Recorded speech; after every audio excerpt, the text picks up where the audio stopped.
बहुत ही सीधी और भगवान को मानने वाली थी, लेकिन उसकी सौतेली माँ उसके सीधेपन का फायदा उठाती थी और उस पर बड़े अत्याचार करती थी। जरा सी चूक हो जाने पर उसकी खूब पिटाई करती। अरे सुनते हो, कोई लूला लंगड़ा देख इसकी शादी तय करो और इसे इस घर से बाहर का रास्ता दिखाओ। सलोनी के पिता जानते थे कि मीना एक चांडाल औरत है, इसलिए वो एक अच्छा घर देख सलोनी की शादी कर देते हैं। लेकिन वहाँ भी सलोनी से जलने वालों की कमी नहीं थी। सलोनी की ननद निकिता उसे बिल्कुल पसंद नहीं करती थी। सलोनी, बात तो सुनो जरा।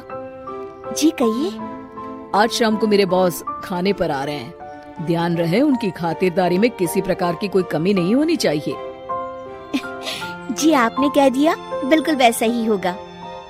शाम को सलोनी जैसे ही गैस पर खाना चढ़ाकर वहाँ से जाती है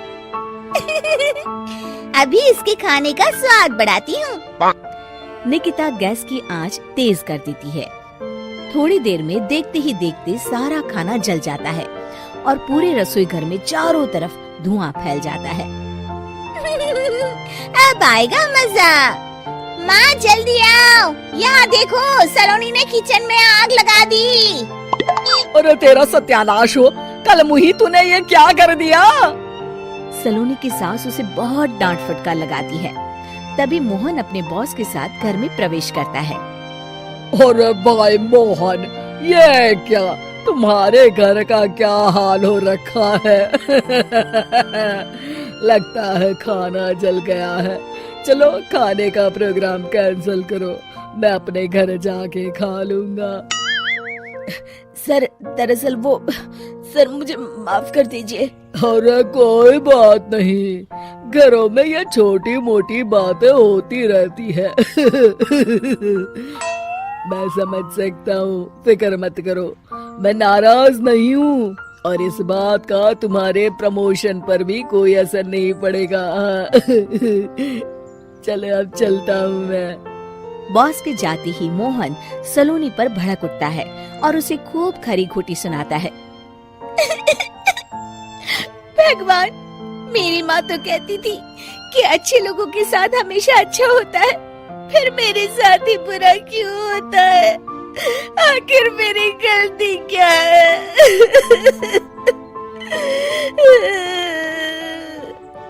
तभी आकाशवाणी होती है। बेटी, अब तुम्हें कोई दुख नहीं दे पाएगा।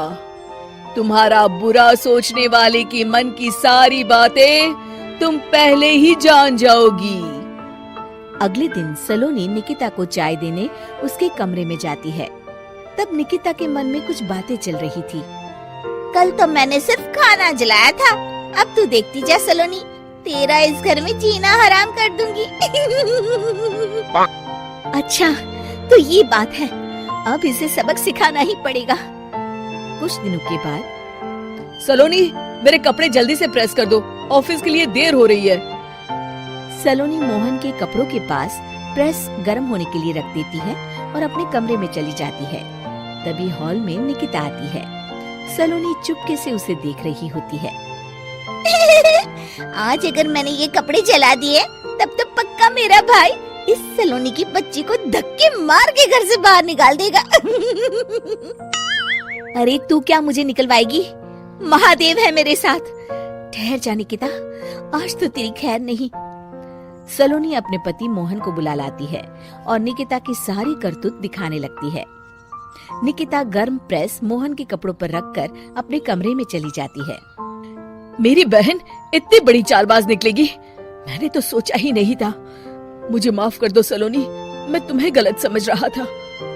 मोहन निकिता को बुलाकर उसे खूब डांट फटकार लगाता है। उस दिन के बाद से सलोनी की जिंदगी पूरी तरह बदल जाती है। सलोनी हर किसी के मन की बात सुन लेती थी। दूसरी तरफ निकिता का कोई भी दांव सलोनी पर नहीं चलता था और आखिरकार वो भी सलोनी के आगे घुटने टेक देती है।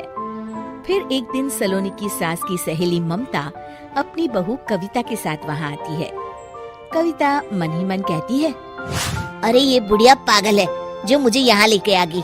कहाँ मैं अपनी किटी पार्टी छोड़ के इसके साथ यहाँ मरने आ गई। पता नहीं कब तक इसे झेलना पड़ेगा। अरे ये जल्दी मरे और इसकी सारी जायदाद मेरे नाम हो जाए। सलोनी कविता की सारी बातें सुन लेती है। अरे कविता, तुम अपनी सास की जायदाद के लिए उन्हें झेल रही हो और उनके मरने का इंतजार कर रही हो। ये तो गलत बात है। सलोनी की बात सुनकर कविता बिना देर किए कहती है, अरे ये तुमने कैसे सुन लिया? ये सारी बातें तो मैं अपने मन से बोल रही थी। तुमने कैसे सुन लिया? बस फिर क्या था। ये सुनते ही कविता के बगल में बैठी उसकी सास उसकी चोटी पकड़ लेती है। क्यों रे कलमुही, तू मेरे बारे में ये सब सोचती है? मम्मी जी, मुझे माफ कर दीजिए। बड़ी आई मेरी जायदाद लेने वाली, मैं आज ही अपने वकील को बुलाकर सब कुछ छोटी बहू के नाम कर देती हूँ। चल घर चल, आज तेरी अच्छी खबर लेते हूँ। इस तरह सलोनी लोगों के मन की बातें सुन लेती थी, लेकिन धीरे धीरे सलोनी को एहसास होता है कि उसके आसपास के सारे लोग एक दिखावे की जिंदगी जीते हैं और सब एक दूसरे के बारे में बुरा ही सोचते हैं। हे भगवान, दुनिया में कैसे लोग हैं? सबके मन छल कपट से भरे हैं। मैं तो लोगों के मन की बातें सुन सुनकर तंग आ चुकी हूँ। मैं अपनी जिंदगी में अब बहुत खुश हूँ। अब आप मुझसे ये शक्ति वापस ले लीजिए भगवान। इस तरह भगवान सलोनी को दी हुई शक्ति वापस ले लेते हैं और सलोनी एक आम जिंदगी जीने लगती है।